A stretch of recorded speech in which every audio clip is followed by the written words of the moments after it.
I need you to be my husband. Just for 10 minutes. A husband? Just until that man behind me realizes I'm not alone. I'll pay you whatever you want. Please. You're an attorney, Amani Vance. You should know that some contracts are written in ink, and some are written in blood. Are you sure you're ready to sign? I need you to be my husband, she whispers, her breath hitching as she grips the sleeve of a stranger in a bespoke black suit. Amani Vance is the city's most brilliant defense attorney, but tonight she is prey. Deep in the heart of New Jersey's most exclusive underground gala, a corrupt senator's son is closing in, and she needs a shield now. She thinks she's picked a wealthy businessman to play a role. She has no idea she just grabbed the arm of Junwoo, the silent crane, the most feared mafia boss in the tri-state area. Junwoo doesn't do favors, he does blood-bound contracts. In one heartbeat, Amani goes from upholding the law to becoming the underworld's chosen queen. But the danger isn't the bullets or the rival syndicates. It's the way his cold, lethal eyes soften only for her. It's a game of fake marriage with real consequences. Amani is trapped between her mentor's justice and a monster's devotion. Before we dive into this intriguing journey, I'd like to know, where are you watching from? Drop your city or country in the comments. And if you haven't already, smash that like button and subscribe. It really helps the algorithm push this story to more people who love intense romance like you do. Comment Soul if you're ready for this ride-or-die love story. Let's begin. The New Jersey Grand Ballroom was a sea of shimmering silk, clinking crystal, and the kind of hollow laughter that only comes from people with too much money and too little soul. For Amani Vance, the environment was suffocating. She stood near a marble pillar, the crimson fabric of her gown feeling like a second skin, her mahogany shoulders glowing under the massive crystal chandeliers. To the rest of the room, she looked like the city's most successful defense attorney, unshakable and elite.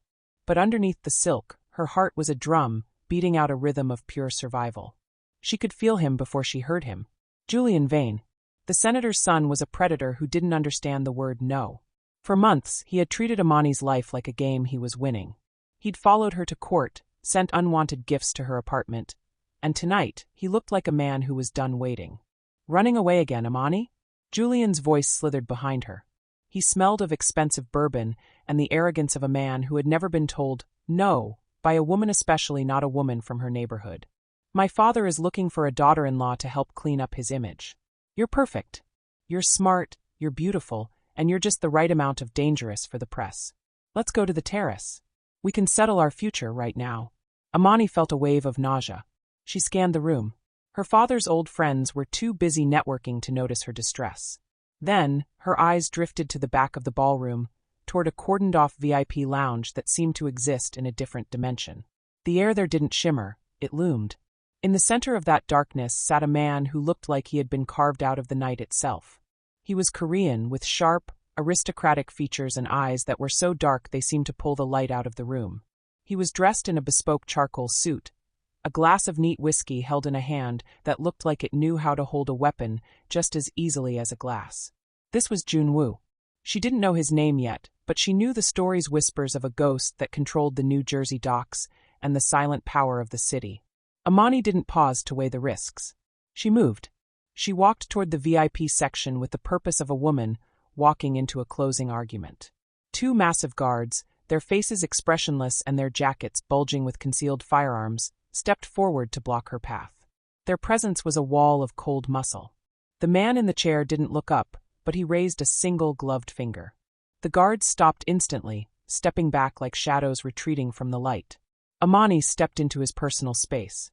The scent of wood smoke, expensive sandalwood, and cold rain hit her a sharp, masculine contrast to the flowery perfumes of the gala. She leaned down, her face inches from his. Up close, she could see a faint, jagged scar along his jawline, a silent testament to a violent history. "I need you to be my husband," she whispered. Her voice was a mixture of the steel she used in court and the raw, desperate terror of a woman with nowhere else to turn. "Just for 10 minutes. Just until that man behind me realizes I'm not alone. I'll pay you whatever you want. Please." For a heartbeat, the world went silent. Junwoo finally looked up.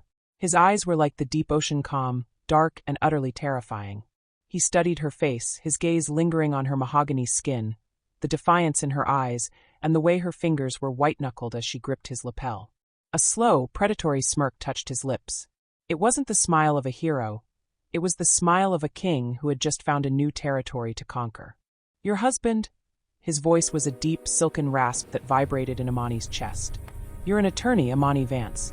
You should know that some contracts are written in ink, and some are written in blood. Are you sure you're ready to sign?" Before she could answer, Junwoo stood. He was a head taller than her, a pillar of lethal grace that immediately drew the eyes of everyone in the ballroom. He wrapped a massive, possessive hand around her waist, pulling her flush against his chest. The heat of him was staggering. When Julian Vane finally reached them, his face went from smug to ghostly white in a fraction of a second. "Is there a problem, Mr. Vane?" Junwoo asked. His voice wasn't loud, but it carried the weight of a death sentence. Julian stammered, his eyes fixed on the small, gold crane pin on Junwoo's lapel. I didn't realize Amani was with you, Mr. Kong. I'll be on my way." Julian fled into the crowd, nearly tripping over his own feet. Amani tried to pull away, her heart racing with relief, but Junwoo's grip didn't loosen. He kept her anchored to his side, his thumb tracing the curve of her hip through the silk of her dress. "The play isn't over yet, wife," he murmured, leaning down so his lips brushed the shell of her ear. The rush of his closeness was overwhelming, a dangerous mix of fear and attraction. "We have an audience. If you leave now, he'll know it was a lie." He led her to the center of the dance floor. As the music swelled, he moved her with a practiced, predatory elegance. For those 10 minutes, Amani wasn't the daughter of a Newark cop or a rising lawyer. She was a woman claimed by someone far more dangerous than any courtroom opponent. The way he looked at her as if he were peeling back the layers of her soul made her breath hitch. When the dance ended, the room was still whispering. Junwoo reached into his inner jacket pocket and pulled out a heavy, matte black card with a gold crane embossed on the front. He pressed it into her palm, his fingers lingering against hers. "My penthouse. 1 hour," he whispered, his eyes locking onto hers with an intensity that felt like a brand. "Don't make me wait, Mrs. Vance. I've already decided that you're worth the trouble." He turned and walked away, his guards falling into step behind him like a funeral procession. Amani stood alone on the dance floor, clutching the black card so hard the edges dug into her skin. She had escaped a stalker, but as she watched Junwoo disappear into the night, she realized she had just handed her life over to something far more dangerous.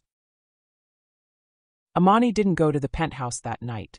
She went home instead, to her small apartment in Newark with its creaking floors and the framed photo of her father in his police uniform.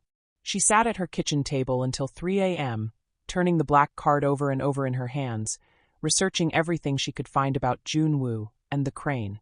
She found nothing in the public records, no LinkedIn, no press releases, only whispers in the darkest corners of the internet. Stories of a Korean syndicate that had quietly taken over the tri-state shipping industry. Tales of a man who could end careers, lives, and empires with a single phone call. They called him the Silent Crane, a ghost who moved through the underworld without leaving a trace. By dawn, Amani had made a decision. She wouldn't go to him. She was a defense attorney, not a criminal. She had worked too hard to throw it all away for a dangerous stranger, no matter how intoxicating those 10 minutes in his arms had felt. At exactly 8 a.m., her doorbell rang. She opened the door to find a man in an immaculate black suit, the same guard from the VIP lounge. His face was expressionless, but his eyes held a warning. "Mr. Kong doesn't like to be kept waiting, Ms. Vance," he said quietly. "The car is downstairs. He asks that you join him for breakfast." "And if I refuse?" Amani challenged, her hand gripping the doorframe. The man, later she would learn his name was Yun, simply tilted his head toward the street. A black sedan with tinted windows was parked at the curb. But across the street, partially hidden behind a newspaper, was Julian Vane. He'd been watching her apartment all night. "Mr. Kong believes you have a decision to make," Yun said. "But he also believes you should make it somewhere safe." 20 minutes later, Amani found herself in an elevator ascending to the top of a glass spire in Jersey City that overlooked the Hudson. When the doors opened, she stepped into a space that was more museum than home. Minimalist, cold, and terrifyingly expensive. Modern Korean art hung on pristine white walls. The floor was polished concrete that reflected the morning light like water. Junwoo was standing by the floor-to-ceiling windows, looking out at the city he clearly owned. He was dressed in a simple charcoal sweater, his sleeves pushed up to reveal forearms corded with muscle and marked with tattoo spirals of ink that looked like smoke and bone, traditional Korean designs that told stories she couldn't read. "You didn't come last night," he said without turning around. His voice was calm, but there was an edge to it. "I waited 3 hours." "I don't take orders from strangers," Amani replied, setting her briefcase down but keeping her distance. Junwoo turned then, and the morning light caught the angles of his face. Up close, without the dramatic lighting of the gala, he looked younger than she'd expected. Maybe early 30s. But his eyes were ancient, holding the weight of things she couldn't imagine. "Sit," he commanded, gesturing to the marble table where a spread of Korean breakfast foods and American coffee had been laid out. Amani sat, her legal mind already cataloging exits and potential weapons. "I'm here to thank you for last night. And to pay you. Tell me your price." Junwoo walked over, his movements as fluid as water. He placed a single sheet of heavy parchment on the table. It wasn't a standard legal document. It was handwritten in elegant, terrifying calligraphy, both English and Korean characters intertwined. "I don't want your money, Amani. I have more money than the city of Newark," he said, leaning over the table until she could see the flecks of gold in his dark irises. "I want your mind. My organization is transitioning. We are moving our assets into legitimate shipping, real estate, and tech. I need a lead counsel who knows the law better than the judges do. I need someone the public trusts. Someone like you." Amani scoffed, her legal instinct kicking in. "You want me to be a mob lawyer? To launder your blood money? Absolutely not. I'll go to the police before I sign that." Junwoo didn't look angry. He looked amused. He pulled out his phone, tapped the screen twice, and turned it toward her. Security footage showed Julian Vane talking to a group of men outside her apartment building. The timestamp was from 30 minutes ago. "The police," Junwoo said softly. "The police report to me, Amani. The senator you're so afraid of? He's currently begging me for a loan to save his campaign. If you leave this room without my protection, Julian will have you in a cellar by sunset." He traced the edge of the parchment with a scarred finger. "This is the deal. I play the devoted husband. I clean up your Julian problem permanently. In exchange, you become the face of my legal empire. You get the resources to save your family's firm, and I get the respectability I need to burn down my rivals. To the world, we are a power couple. In private," he paused, his eyes boring into hers, "you belong to the Crane." Amani stared at the contract. Every word was a trap, but it was a trap that offered her the one thing the law couldn't: safety. "Why me?" she asked, her voice barely above a whisper. Junwoo stepped around the table and stood behind her. He placed his hands on her shoulders, his touch surprisingly warm through the fabric of her blouse. "Because you grabbed my arm in that ballroom without shaking. Because you looked me in the eye and demanded a favor. I don't need a lawyer who follows the rules, Amani. I need a queen who knows how to break them." He leaned down, his breath warm against her ear. "And because 3 years ago, your father was the only man in this city who refused to take a bribe from my organization. He arrested one of my men, gave honest testimony, and never looked back." The weight of his confession settled over her like a heavy blanket. This wasn't a random deal. This was a long game she hadn't even known she was playing. Amani felt a surge of something she couldn't name, a mix of terror and a dark, dangerous thrill. With a shaking hand, she picked up the gold-nibbed pen he offered. "One condition," she said, her voice steadier than she felt. "If I ever want out, you let me walk away. No threats. No revenge. Just freedom." Junwoo's eyes softened, just for a moment. "If you ever want to leave, Amani, I won't stop you. But I will spend the rest of my life making sure you want to come back." She signed her name. The moment the ink dried, Junwoo lifted her hand and pressed his lips to her knuckles, a gesture that was both old-world courtship and a brand of ownership. "Welcome to the Crane, Mrs. Kong." She just signed her soul away. Type, yes, if you would have signed that contract with Junwoo. The following day, Amani met Lewis Thomas at their usual Greasy Spoon diner in Newark. The smell of fried catfish and strong coffee usually brought her peace, but today, she felt like an imposter. Lewis was a man who looked like a map of New Jersey, wrinkled, tough, and full of hidden stories. He had been her father's partner on the force, and had stepped in as her mentor when her father passed away 5 years ago. Lewis was the one who convinced her to go to law school. He was the one who walked her down the aisle at her mock trial. He was the closest thing to family she had left. "Amani," Lewis said, his voice thick with concern as she slid into the booth. "I saw the photos from the gala. I saw that man's hand on you. And then I made some calls." He pulled out a worn file folder, the kind that came from decades-old police archives. "Talk to me, kid. Tell me this isn't what I think it is." Amani took a deep breath. She had rehearsed this, but looking into Lewis's tired, loving eyes made the lies stick in her throat. "His name is Junwoo Lewis. We've been seeing each other privately. He's helping me with the Julian situation." Lewis didn't yell. He didn't even raise his voice. He just looked at her with eyes that broke her heart. Slowly, he opened the folder. Inside were surveillance photos from the 1990s. Grainy, black-and-white images of a man who looked eerily like Junwoo. Beside him, a young boy, maybe 12 years old. "That's his father," Lewis said quietly. "Kang Dae-hyun, the original Crane. And that boy is Junwoo. I spent 20 years of my life trying to put his family in a cage, Amani. 20 years watching them poison this city." He pulled out another photo. This one was a crime scene. Bodies covered with white sheets on a dock. "That pin on his suit. It stands for the thousands of families they've ruined. Your boy isn't some reformed businessman, Amani. He's the heir to an empire built on blood. He's different, Lewis. He's changing the organization," Amani argued, her voice rising, drawing looks from other customers. "He protected me when the law failed me. He gave me the power to fight back." Lewis slammed his weathered hand on the table, making the coffee cups rattle. "At what cost, Amani? Your father died for the truth, not for a mob boss's respectability. You think you're using him? No, he's using you to wash the blood off his hands. If you stay with him, you're not just risking your career. You're risking your soul." Amani felt tears prick her eyes. "I can handle him, Lewis." Lewis stood up, and for the first time in her life, she saw real fear in his face. Fear for her. "No one handles the Crane, Amani. You know what your father's last words to me were? Right before that heart attack took him." Lewis's voice cracked. He said, "Keep her away from them, Lewis. Keep her in the light." And I failed him. I failed because I let you get close enough to be seen. He gathered his folder, his hands trembling. "I'm going to keep digging.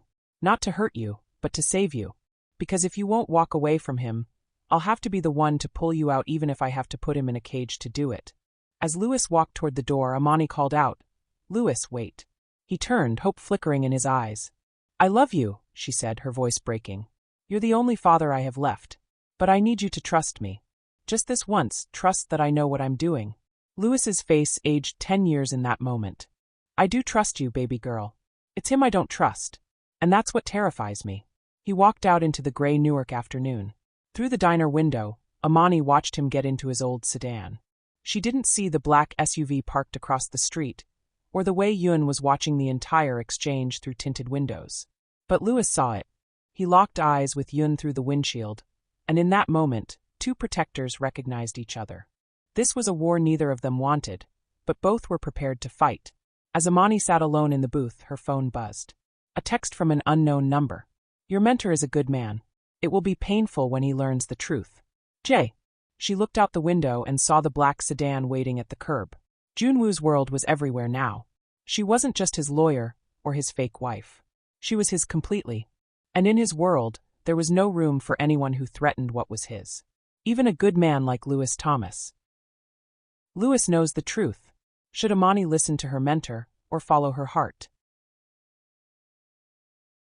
The following week was a blur of high-stakes legal filings and the suffocating reality of her new marriage. Junwoo had moved Amani into a separate wing of his penthouse A suite that smelled of jasmine and expensive leather, but for 6 days, they lived like ghosts passing in the night. He left for mysterious meetings before dawn. She buried herself in case files, trying to convince herself this was just a business arrangement. Until the evening of the Silver Crane Gala. This wasn't just any party. It was the annual gathering of the tri-state area's most dangerous and powerful figures. It was Junwoo's debut as a legitimate businessman, and Amani was the centerpiece of his transformation. "You look like a target," Junwoo said, appearing in the doorway of her suite as she finished her makeup. She hadn't heard him enter. He moved like smoke through the penthouse. She was wearing a gown of emerald velvet that contrasted beautifully with her skin, paired with a traditional Korean jade hairpin he had left on her vanity that morning. No note. Just the pin, ancient and valuable, sitting on white silk. "I feel like one," Amani countered, her reflection looking back at her with a mask of confidence she didn't feel. "Is this what being your wife is? Just a piece of jewelry for your public image?" Junwoo stepped closer, and she watched in the mirror as his hand came to rest on the back of her neck. The touch was electric, sending a shiver down her spine that she hated herself for enjoying. Tonight, you are more than jewelry. You are my shield. If they see you respect me, they believe I've truly changed. If they see you fear me, they'll smell blood in the water. He turned her around to face him. Up close, in the soft light of her suite, she could see the exhaustion around his eyes. The weight of running an empire. But more than that, if they see me protect you, they'll know that anyone who touches you signs their own death warrant. Is that supposed to make me feel safe or terrified? She whispered. Both, he said simply. Because that's what I am. Your safety and your terror, all in one. They arrived at the Venue converted cathedral in Jersey City with soaring ceilings and stained glass that had been repurposed for decadence instead of devotion. As they entered, Amani's hand tucked into the crook of Junwoo's arm, the room went silent. The whispers started immediately, rolling through the crowd like a wave. That's the Crane. Who is she? I heard she's a lawyer from Newark. He brought a black woman to the Crane Gala? Is he insane or brilliant? The scrutiny made Amani's skin crawl, but Junwoo's grip on her hand tightened just slightly. A silent message. I'm here. Let them talk. The antagonist of the night was Vincenzo Moretti, a rival boss who thrived on the old ways of chaos and bloodshed. He intercepted them near the bar, flanked by his own goonsmen with dead eyes and expensive suits that couldn't hide their violent nature. Junwoo, Moretti sneered, his eyes raking over Amani with disgusting familiarity. His breath reeked of cigars and whiskey. I heard you found a new lawyer. I didn't realize you were hiring from the Newark gutters. Or is she just the latest flavor of the month? Tell me, sweetheart, does he pay you by the hour or by the night? The room seemed to hold its breath. Several people had their phones out, recording. This wasn't just an insult, it was a test. How would the Crane respond to someone disrespecting his wife? Amani felt her blood boil. Every racist microaggression she'd faced in courtrooms, every condescending comment from opposing counsel, every moment she'd had to smile and stay professional came flooding back. But this time she wasn't in a courtroom. She was in Junwoo's world. And in his world, respect was taken, not earned. She stepped forward, her lawyer's instinct overriding her fear. Mr. Moretti, I am Amani Vance, lead counsel for Crane Logistics. If you'd like to discuss my credentials, I have a JD from Columbia and a track record that would embarrass your legal team. Or we can discuss them in court when I file the injunction against your construction permits in the South Ward, the ones built on illegally rezoned land. She paused, letting that sink in. You have 72 hours before I bury you in paperwork. Or you can apologize and step aside. The room gasped. No one spoke to Moretti that way. Moretti's face turned purple, his hand twitching toward the bulge under his jacket. In a move so fast the eye could barely follow, Junwoo was in front of Amani. He didn't draw a weapon. He didn't raise his voice. He simply placed a hand on Moretti's shoulder. The pressure must have been immense because Moretti's knees buckled slightly and the color drained from his face. You are speaking to my wife. Junwoo's voice was a low, terrifying hum that somehow carried through the entire cathedral. In my culture, we honor the Crane as sacred. In her culture, they honor the queen with dignity. You have insulted both. This gala is over for you, Vincenzo. Leave before I decide that your tongue is a liability you no longer need. Two of Junwoo's men appeared from the shadows, flanking Moretti. They didn't touch him, they didn't need to. Moretti backed away, his goons following, before turning and practically running for the exit. Junwoo didn't wait for the crowd's reaction. He turned to Amani, and in front of everyone, bosses, politicians, judges, socialites, he took her hand and brought it to his lips, kissing her knuckles in a display of possessive devotion that felt far too real to be fake. Forgive me, he murmured, his eyes locked on hers. I should have broken his jaw the moment he looked at you. The rush of being protected by the most dangerous man in the room was overwhelming, a heady cocktail of vindication, safety, and something darker she didn't want to name. He led her to the dance floor as a string quartet began to play. As they moved together, his hand firm on her waist, hers resting on his shoulder, Amani realized something terrifying. She didn't want this night to end. She didn't want to go back to her empty apartment in Newark. She didn't want to be anywhere but in his arms, in his dangerous world, under his lethal protection. What are you thinking? Junwoo asked softly, his breath warm against her temple.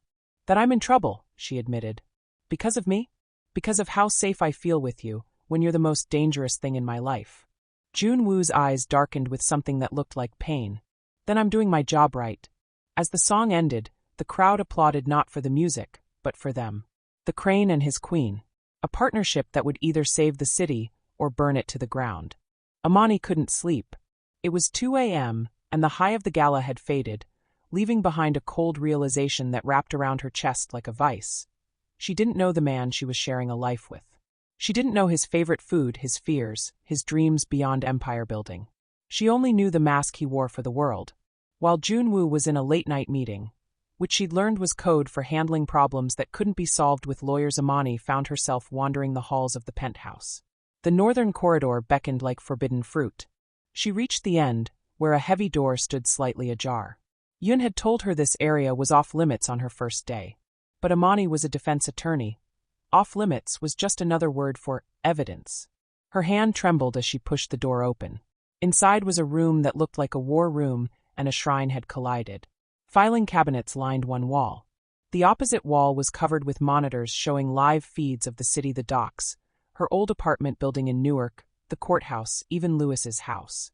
In the center of the room sat a desk made of dark wood, and on it lay a thick manila folder with her name written in Korean characters and English. Amani Vance, Vance and Associates. She opened it with shaking hands, expecting to find her legal records, maybe background for the contract she'd signed. Instead, she found her life. Photos of her at 10 years old, gap-toothed and holding a trophy from a spelling bee. Her father's funeral, she was 16, wearing a black dress too big for her, held up by Lewis's steady arm. Photos of her law school graduation, her first courtroom victory, her morning coffee route. There were photos of her late mother, who died when Amani was 7. Photos of family she barely remembered. And then, the files that made her blood run cold. Detailed dossiers on every person who had ever threatened her family's law firm. Julian Vane's file was 3 inches thick. There were photographs of Julian she'd never seen following her, sitting outside her apartment, talking to unsavory people. At the bottom of the stack was a leather journal. She opened it to find Junwoo's handwriting neat, precise, in both Korean and English. March 15, 2022. She argued the Morrison case today. The defense tried to intimidate her with procedural delays. She didn't flinch. Her father would be proud. July 3, 2022. Julian Vane sent flowers to her office. She threw them away. He's escalating. I've assigned 2 men to night watch. December 24, 2023. She spent Christmas alone, working on the Chun case. I wanted to send dinner, but she doesn't know I exist. How do you protect someone who doesn't know they need protection? October 10, 2024. Today marks 3 years since her father's funeral. She visited his grave. I stayed in the car. Lewis was there. He's a good man. I understand why her father trusted him. It will break her heart if I have to choose between her safety and his. The entries went on and on. Years of watching, protecting, longing. You've been stalking me, Amani whispered, her voice trembling with a mixture of fury and something else she couldn't name. Not stalking. Watching. Junwoo's voice came from the doorway. She whirled around. He was leaning against the frame, looking exhausted. His shirt was unbuttoned at the collar, his jacket gone. There was blood on his knuckles, small flecks he hadn't washed off yet. You lied to me. Amani's voice cracked as she held up the folder. You acted like our meeting at the gala was a coincidence. You've been orchestrating this entire marriage from the start. Junwoo walked into the room slowly, like approaching a wounded animal. The light from the monitors cast sharp shadows across his face, making him look like the ghost the city feared. The meeting was a coincidence. I didn't expect you to grab my arm that night. I had no control over Julian's obsession or your desperation. He paused. But I knew who you were the moment you did. I've kept a protective circle around your family for 3 years, Amani. Ever since the senator first started looking at your father's land in Newark. Why? Amani demanded, tears of frustration and confusion blurring her vision. Why would a mafia boss care about a neighborhood lawyer in Newark? Why would you waste 3 years of your life watching mine? Junwoo stepped close enough that she could smell the metallic scent of violence still clinging to him. He reached out to touch the jagged scar on his own jaw, the one she'd noticed that first night. Do you want to know how I got this? He asked quietly. She nodded, unable to speak. I was 16. My father's lieutenant decided I was too soft to lead the crane one day. He wanted to prove to my father that I was weak. Junwoo's voice was flat, emotionless, as if he were reciting a grocery list. He took me to the docks and told me to execute a man who'd stolen from us. The man begged for his life. He said he had a daughter, that he only stole to pay for her school fees. Junwoo's hand trembled slightly against his jaw. I couldn't do it. I lowered the gun. So the lieutenant cut me wanted to scar me as a reminder of my weakness. But the man I was supposed to kill? He used that moment to fight back. He knocked the knife away and nearly escaped. What happened to him? Amani whispered. My father killed him. In front of me. And then he told me that mercy was a luxury for people who didn't carry our name. Junwoo finally met her eyes. That man's name was Morris Vance. He was your father's informant. The one who was trying to bring my family down from the inside. Amani felt the world tilt. My father never mentioned. Because your father was a good man who didn't want you to know about the darkness he walked through to keep you safe. Junwoo's voice cracked. After that night, I researched Morris Vance. I found out he had a daughter named Amani. I followed her life from a distance. I watched you grow up, go to law school, become everything your father hoped you'd be. He showed her his chest, unbuttoning his shirt to reveal jagged, ugly scars, more than she'd imagined. These are from the night I refused to follow in my father's footsteps. When I was 23, I challenged him. I told him I wanted to go legitimate, to clean up the organization. He nearly killed me for it. Tears streamed down Junwoo's face now. The first crack in the armor. I became the monster so you wouldn't have to, Amani. I took over this empire the only way I could, by being more ruthless than my father ever was. And I made a vow the night I buried him. Morris Vance's daughter would never know the darkness that took her father from her. She would never be touched by our world. He laughed bitterly. But then you walked into that VIP lounge and asked me to be your husband, and I realized the only way to save you was to claim you. To make you so thoroughly mine that every monster in this city would know. Touch her, and I burn your world. Amani's anger melted into something far more complicated. The man she thought was her captor was revealing himself to be her secret guardian. The weight of his long-term devotion, his 3 years of silent protection, crashed into her like a wave. You could have just introduced yourself, she said through her tears. You could have told me the truth. Junwoo cupped her face with hands that had taken lives but touched her like she was made of glass. And would you have believed me?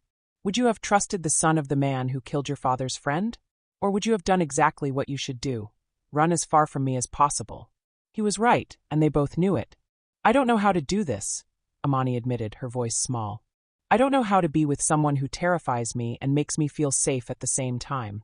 Then we learn together, Junwoo whispered, resting his forehead against hers. Because I don't know how to be anything but a monster. But for you, Amani, I'll try to remember what it feels like to be human.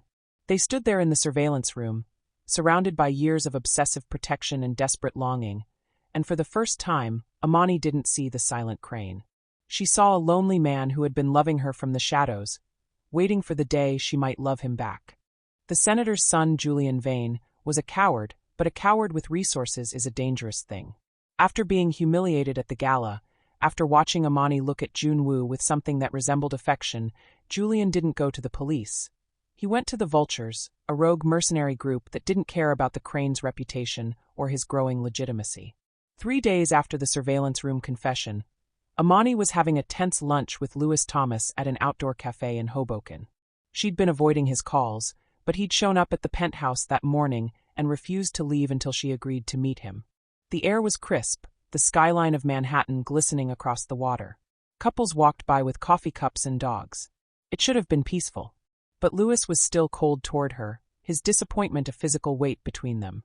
I'm worried about you, Amani, Lewis said, not touching his salad, just pushing the lettuce around with his fork. The circles under his eyes were darker than she'd ever seen them. The word on the street is that a war is coming. Junwoo is moving too fast with his legit business. The other families don't like it. And you're right in the middle. He's doing it for the right reasons, Lewis, Amani insisted, but even she could hear how weak it sounded. There are no right reasons in a bloodbath. Lewis didn't finish the sentence. The sound of a high-powered motorcycle tore through the air, shattering the peaceful afternoon.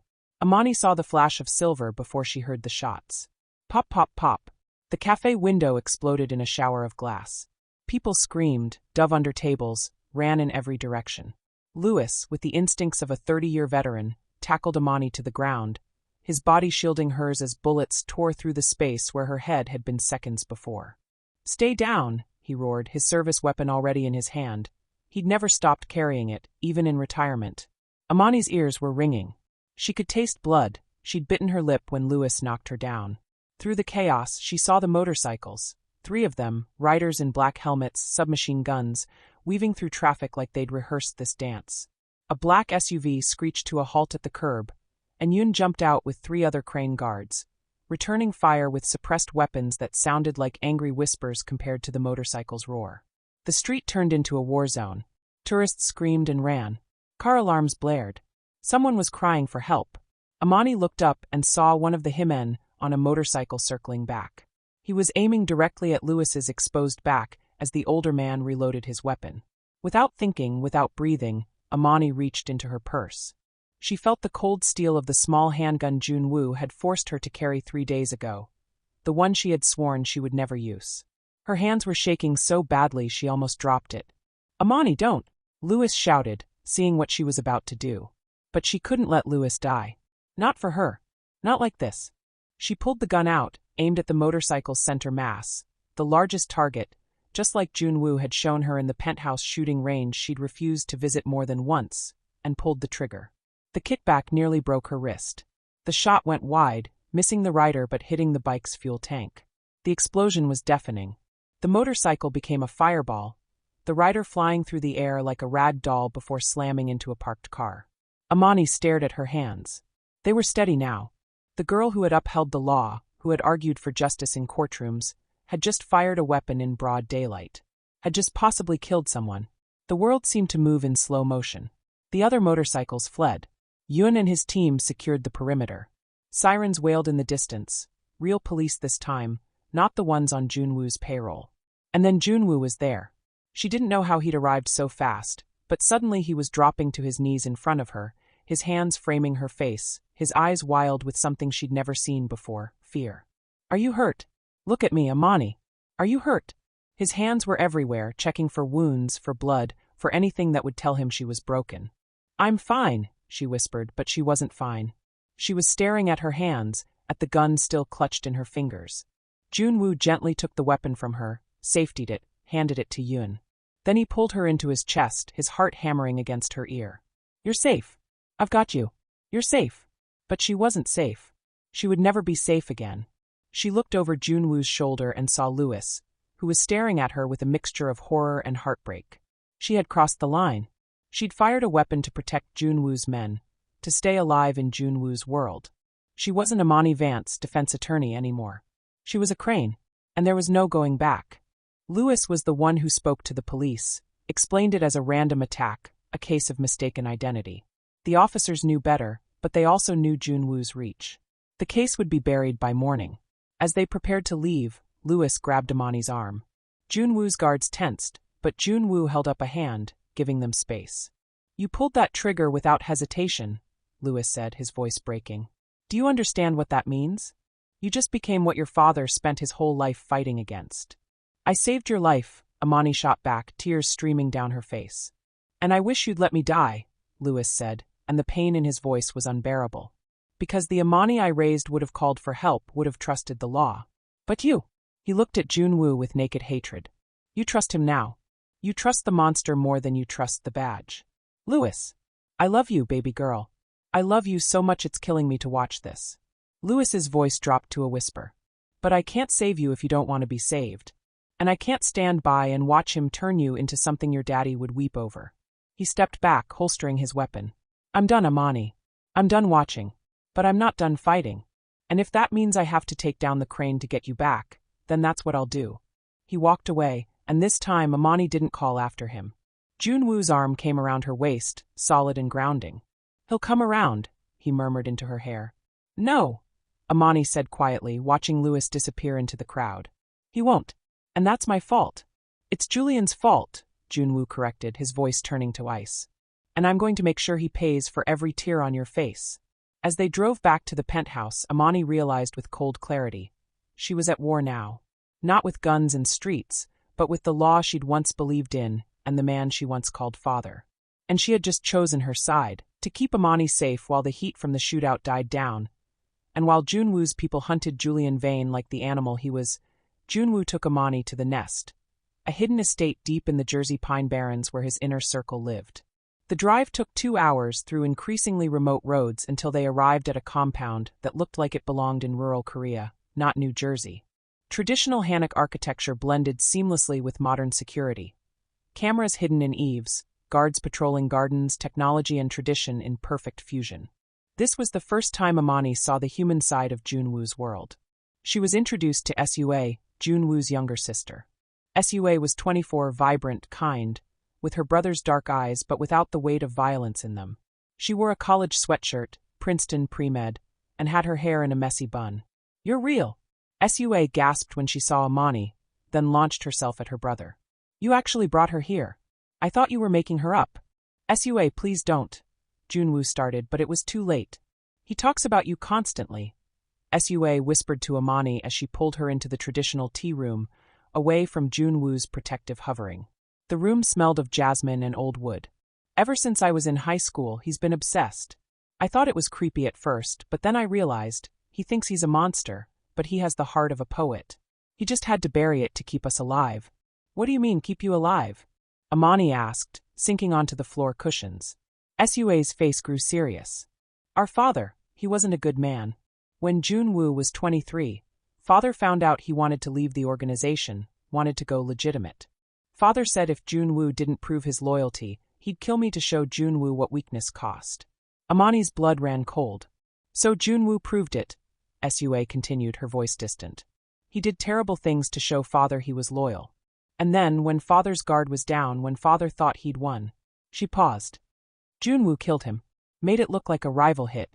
He became the Crane not because he wanted power, but because it was the only way to protect me."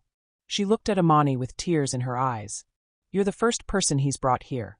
The first person he's trusted with me since our father died. That's how I know he loves you, because he's giving you the power to destroy the only thing he has left." That evening, Amani decided to bridge the gap between her world and his. She went into the estate's massive kitchen, traditional Korean on one side, American restaurant grade on the other, and began preparing a feast. Jollof rice, her grandmother's recipe, simmering with tomatoes and Scotch bonnet peppers. Fried plantains, sweet and crispy. Slow-roasted brisket with a dry rub her father used to make on Sundays. Collard greens. Cornbread.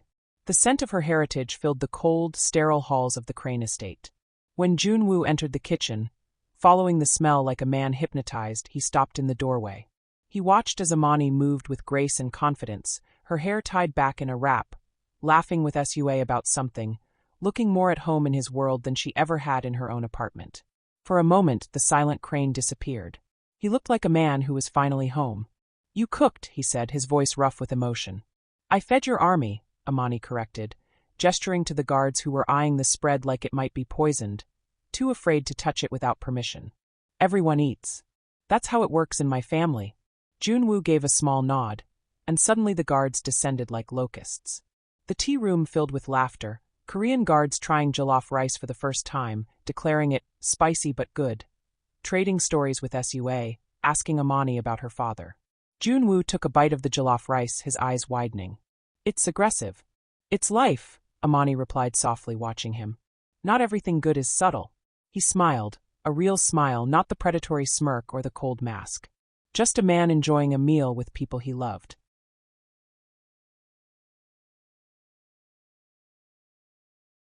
Later that night, Amani found Junwoo on the balcony overlooking the Pine Barrens. The stars were vivid out here, away from the city's light pollution. She'd never seen so many stars. "I used to think the world was black and white," Amani said, joining him at the railing. "Law and crime, good and evil, justice and corruption. But then I met you." Junwoo turned to face her, the starlight catching in his dark eyes. And now I realize the world is just shadows. Different shades of gray. And some shadows are there to protect us from harsher light." She looked up at him, her heart hammering. "I think I'd rather be in your shadow than anywhere else." Junwoo's breath hitched. His hand came up to cup her cheek, his thumb tracing the curve of her jaw. "I can't give you a normal life, Amani. I can only give you my life. Every breath, every bullet, every secret. It's all yours if you want it." "I want it," she whispered. "I want you. All of you, even the parts that scare me." When they finally kissed, it wasn't a claim or a contract. It wasn't possession or protection. It was two broken people finding a home in each other. His hand slid into her hair, careful of the pins. Her fingers dug into his shoulders, holding on like he might disappear. The kiss deepened, years of longing and denial pouring out between them. Junwoo pulled her closer, and Amani went willingly, pressing against him like she could crawl inside his skin and hide from the world. When they finally broke apart, both breathing hard, Junwoo rested his forehead against hers. "I love you," he said, the words raw and unpracticed. "I've loved you for 3 years, and I'll love you for 3,000 more." "I love you too," Amani replied, and felt something click into place in her chest. Something that felt like fate. They stood there on the balcony, wrapped in each other and the night sky, and for a moment there was no war, no Lewis, no blood or bullets. Just them. But in the distance, Junwoo's phone rang. A specific ringtone that made his entire body go rigid. He pulled away, his face shifting back into the mask. "Yun," he said, answering. He listened, his jaw tightening with every word. "When? I see. No, keep her here. I'll handle this." He hung up, and the look he gave Amani was full of regret. The senator made his move. "There's been a raid on your law firm. FBI. And Lewis." He paused. "Lewis is the one who gave them the intel." Amani felt her world shatter for the second time in a week. "Lewis just made his move. If you're feeling every emotion right now, show some love. Hit that like button and subscribe if you haven't already. Comment ride or die if you're staying until the end. And seriously, drop your location below. I love seeing where all of you beautiful people are watching from." The peace of the nest was shattered by that single encrypted phone call. Senator Vane wasn't just coming for Amani. He was coming for the Crane's entire legacy, using the law as a weapon. But the real blow came from within. Amani's law firm, the one her father had built brick by brick, was raided by the FBI. And the lead informant wasn't a criminal. It was Lewis Thomas, the man she called family. Amani rushed back to Newark despite Junwoo's protests, despite Yun's warnings, despite every instinct screaming that this was a trap. She had to see it with her own eyes. She had to hear it from Lewis's mouth. She found her office in shambles. File cabinets overturned, decades of work scattered across the floor like fallen leaves. Legal pads with her father's handwriting, client files marked confidential, all of it trampled by federal boots. And sitting at her father's old desk, the one piece of furniture she'd refused to replace, was Lewis Thomas. His face was set in a mask of grim determination, and in his weathered hands was the flash drive. The one she'd seen in Junwoo's hidden room. The one with enough evidence to freeze the Crane's accounts, to unravel his legitimate businesses, to send him to prison for the rest of his life. "Lewis, what are you doing?" Amani gasped, her heart sinking into her stomach. "Saving you, Amani," Lewis said, his voice cracking with emotion. "I gave the feds enough to freeze Junwoo's accounts. I told them you were under duress, that he'd been coercing you, threatening you. If you walk away now, if you testify against him, you stay clean. You get your life back." "I'm not under duress, Lewis," she shouted, her voice echoing in the empty office. "I'm in love. I love him." Lewis stood, and she saw tears streaming down his weathered face. "No, baby girl. You're not in love. You're under a spell. He's been manipulating you from the start, watching you, grooming you. He was protecting me. By killing people. By dragging you into a war." Lewis slammed his fist on the desk, making the framed photo of Amani's father rattle. "Your daddy died trying to put animals like Junwoo in cages, and you're sleeping with the worst one of them all. My father would want me to be happy. Your father would want you to be alive." Lewis roared. "And you won't be, Amani. Not if you stay with him. The senator isn't going to stop. The other families aren't going to stop. And when the war comes, and it is coming, you'll be the first casualty. Because everyone knows the fastest way to kill the Crane is to cut out his heart. And you, baby girl, are his heart." The weight of those words hung in the air between them. Before Amani could respond, before she could make Lewis understand, the argument was cut short by a sound that didn't belong. The heavy thud of boots on stairs. Multiple sets. Then, the unmistakable metallic clink of weapons being readied. "Lewis, those aren't FBI," Amani whispered, her blood running cold. Lewis's eyes widened in realization. He grabbed his service weapon from the desk drawer. "The senator. He knew I'd bring you here. He's not waiting for the law." A flashbang grenade shattered the window, the explosion blinding and deafening. Amani screamed, throwing her hands over her ears as the world became a wall of sound and light. Through the ringing in her ears, she heard Lewis's old service weapon firing. Heard him shouting, "Get to the vault, Amani. Your father's safe room, go." But Amani couldn't move. She was on the floor, disoriented, her vision spotty. She saw shapes moving through the smoke, men in tactical gear, not FBI vests. Mercenaries. The vultures that Julian had hired. More gunfire. The sound of breaking glass. Louis grunting in pain. And then, cutting through the chaos like a blade through silk, came a sound that made everyone stop.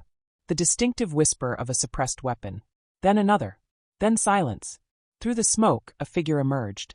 Tall, predatory, moving with lethal precision. Junwoo stepped into the office like a dark god of vengeance. He wasn't wearing a suit, he was in black tactical gear, a pistol in each hand, his face a mask of cold fury. "Amani," he said, his voice cutting through her disorientation. "Come here. Now." She crawled toward him, her ears still ringing, and he pulled her behind a filing cabinet with one arm while continuing to scan the room with his weapons. But the senator had played his final card. He hadn't just sent the vultures. He'd leaked the location to a rival Korean faction, the Black Snakes, telling them that Junwoo was vulnerable, distracted, that this was their chance to end the Crane once and for all. Amani watched from behind the cabinet as Junwoo fought off two men who came through the door. His movements were economical, brutal, beautiful in their efficiency. A knife appeared in his hand. A man went down. Then another. But there were too many. Even the Crane couldn't fight an army alone. That's when Amani saw it. The red laser dot appearing on Junwoo's chest, tracking his movement. A sniper, positioned across the street, had a clear shot through the shattered window. Junwoo didn't see it. He was focused on the men in front of him, on keeping them away from Amani. "Junwoo, move!" she screamed, her voice raw. But it wasn't Junwoo who moved. It was Louis. The sound of the sniper rifle was a dull thud compared to the screams that followed. Louis Thomas didn't hesitate. Didn't think. Didn't weigh the cost. He threw his aging body in front of the man he hated, the man he'd called a monster, the man who had stolen his daughter's heart. All to save the woman he loved like his own blood. The bullet tore through Louis's shoulder and chest. The impact threw him backward against Amani's desk, scattering her law degrees and family photos across the blood-splattered floor. "Louis!" Amani's scream was raw, primal, a sound of pure agony that seemed to stop time itself. Junwoo neutralized the sniper in 3 shots, through the window across the street, dead before he hit the ground. Then he was on the floor, his weapons forgotten, helping Amani as she crawled to Louis's side. She gathered Louis's head into her lap, her hands pressing against the wound in his chest, but there was so much blood. Too much blood. It pooled beneath them, warm and thick, soaking into her clothes, her hands, her soul. "No, no, no," she sobbed, her tears falling onto his face. "Louis, stay with me. Stay with me, please." Louis looked up at her, his breath hitching, blood bubbling at the corner of his mouth. His hand, trembling and weak, reached up to cup her cheek. "Hey, baby girl," he whispered. "Don't cry. You're too pretty to cry." "Why did you do that?" she choked out. "Why did you save him?" Louis's eyes shifted to Junwoo, who was kneeling beside them, his face stricken. "Because," Louis said, his voice barely audible, "she chose you. And if she loses you, she loses herself." He reached out with his other hand and grabbed Junwoo's collar, pulling him close with surprising strength. "Don't let her go dark, son. Keep her in the light. Promise me." Junwoo's voice was shaking, something Amani had never heard before. "I promise." Louis seemed satisfied with that. He turned his fading eyes back to Amani, and she saw her entire childhood in those eyes. Every skin knee he'd bandaged, every school play he'd attended, every time he'd said, "Your daddy would be so proud." With trembling fingers, Louis pressed the flash drive into her palm, closing her fingers around it. "The evidence, it's all there. Everything on the senator, on Julian, on everyone who hurt you. Take them down, Amani. Do it the right way. For your father. For me. Show them that you can win without becoming what they are." "I can't do it without you," Amani sobbed, her whole body shaking. "Yes, you can," Louis whispered. His breathing was shallow now, labored. "You're the strongest person I know. You're your father's daughter. You're my daughter. And you're going to change this city, baby girl. You're going to be the light that—" He coughed, and more blood came. "That burns away all this darkness." "Louis, please," Amani begged. "Please don't leave me. You're all I have left." Louis smiled, even as his eyes began to dim. "No. You have him now. You have love. And that's enough. That's everything." He looked at Junwoo one last time. "Protect her. Not from the world, protect her from herself. Don't let her lose who she is. Promise." "I swear it on my life," Junwoo said, his voice breaking. Louis Thomas took one last, shuddering breath. His hand fell from Amani's cheek. His eyes, those kind, tired, loving eyes, went still, staring up at nothing. And Amani's world ended. The sound that came out of her wasn't human. It was the sound of a heart being ripped from a chest. She clutched Louis's body, rocking back and forth, keening like a wounded animal. Junwoo stayed beside her, his hand on her back, his own face wet with tears for a man he barely knew, but who had just given everything for love. Minutes passed. Or hours. Time had no meaning. Finally, Yoon appeared in the doorway with a team of cleaners. "Boss, we need to move. The real FBI is 3 minutes out." Amani looked up, her face a mask of devastation and rage. The grief was still there, crushing and absolute, but underneath it was something molten and terrible. "No," she said, her voice cold and sharp. "We don't run. We don't hide." She stood, carefully laying Louis's head down on the floor, closing his eyes with gentle fingers. She kissed his forehead one last time. "I love you, Dad. I'll make this right." She turned to Junwoo, and he saw something in her eyes that made even him step back. Determination forged in grief, tempered by love, sharpened by rage. "Call off your people," she said. "We're doing this Louis's way. We're using the law to bury them." Junwoo studied her face. "The law is slow, Amani. My way is faster. Your way ends with more bodies. More Louis's." She clutched the flash drive, so hard her knuckles went white. "I want them to lose everything before they hit the floor. I want them to know exactly who destroyed them. I want their names dragged through every court in this state. I want them to die slowly, publicly, legally." She stepped closer to Junwoo, and despite the blood and tears, she looked like a queen. "I need you to trust me. The way Louis trusted you. Can you do that?" Junwoo looked at this woman, this brilliant, broken, fierce woman, and knew that she was right. Knew that Louis's sacrifice would be meaningless if they just answered violence with more violence. "I trust you," he said. "What do you need?" Amani's smile was sharp and cold. "I need you to be my husband. For real this time. I need your resources, your connections, your power. And I need you to let me be the weapon. Not your guards, not your guns. Me." She held up the flash drive. "Louis gave us everything. Senator Vane's offshore accounts. Julian's orders to the vultures. Money trails, wiretaps, evidence that will stand up in court. But I can't do this alone." Junwoo took her blood-stained hand in his. "You're not alone. You have the full weight of the Crane behind you. Every lawyer, every judge, every resource. Use it all. Burn them to the ground." The FBI sirens were getting closer. Yoon shifted nervously. "Boss." "We stay," Junwoo said. "We tell them what happened. We make this an FBI case, not a gang war. And then we let Mrs. Kong do what she does best." Amani looked down at Louis one last time.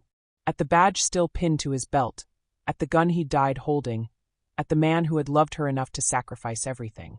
"Thank you," she whispered. "For everything. I promise I'll make you proud." As the FBI burst through the door, as the questions began, as the machinery of justice slowly started to turn, Amani Vance made a vow. She would honor Louis's sacrifice by staying in the light. But she would do it with the darkness at her back. And God help anyone who stood in her way. R.I.P. Louis Thomas. He gave his life for their love. If you're crying right now, and I know you are, hit that subscribe button and leave a dove in the comments for Louis. Please like this video if this story is breaking your heart in the best way. The trial of the century rocked New Jersey. For 3 months, Amani Vance became a woman possessed. She barely slept, barely ate, living on coffee and righteous fury. With the evidence Louis died for clutched in her hand like a holy relic, she dismantled Senator Vane's empire piece by piece. She stood in that courtroom not as a mafia wife, not as the Crane's queen, but as the fiercest prosecutor the state had ever seen. She wore her grief like armor. She wielded the law like a sword. The media called it the Vance vendetta. They didn't know how right they were. Senator Vane's offshore accounts, exposed. His bribes to judges and police, documented. His son Julian's connection to the cafe shooting, to the vultures, to a dozen other crimes, proven beyond any doubt. On the stand, Amani was devastating. When the defense tried to paint her as a criminal herself. "Mrs. Kong, isn't it true you're married to a known crime boss?" She looked the lawyer dead in the eye and said, "My husband is a businessman whose organization has been transitioning to legitimate enterprises for 5 years. Your client is a United States senator who hired mercenaries to murder an ex-cop in broad daylight. One of us is a criminal counselor. But it's not the one you think." The courtroom erupted. The judge had to call for order. Junwoo sat in the gallery every single day, watching his wife destroy the senator with nothing but words and evidence. He'd never been more proud. He'd never been more terrified of losing her. Because they both knew the truth.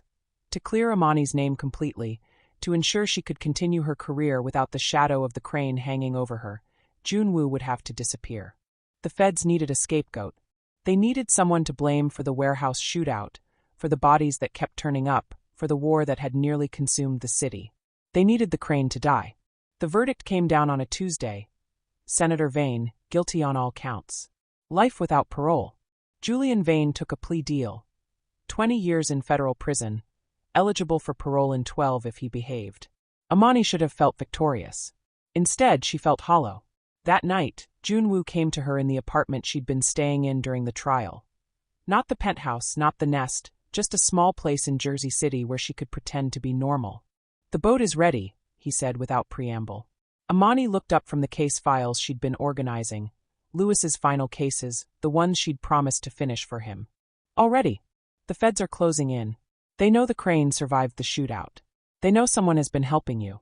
If I don't give them a body soon, they'll come after you." Junwoo sat beside her on the couch, taking her hands in his. His touch was warm, solid, real. "The explosives are set. Tomorrow night, there will be a boat accident off the coast. The silent Crane will be reported dead. No survivors." Amani's throat tightened. "And then what?" "And then you live," Junwoo said simply. "You rebuild your father's firm. You take Lewis's name and turn it into a foundation that helps families like yours. You become everything they believed you could be. Without you." "Without me," he agreed, and his voice cracked just slightly. "The world has to believe I'm dead, Amani. If I stay, they will never let you practice law. They will always see the Mafia queen instead of the brilliant woman you are. You'll be investigated, audited, harassed. Everything you've worked for will be tainted. I don't. Continue. 3:58 p.m. Care about the law anymore." Amani sobbed, throwing herself into his arms. "I care about you. I care about us."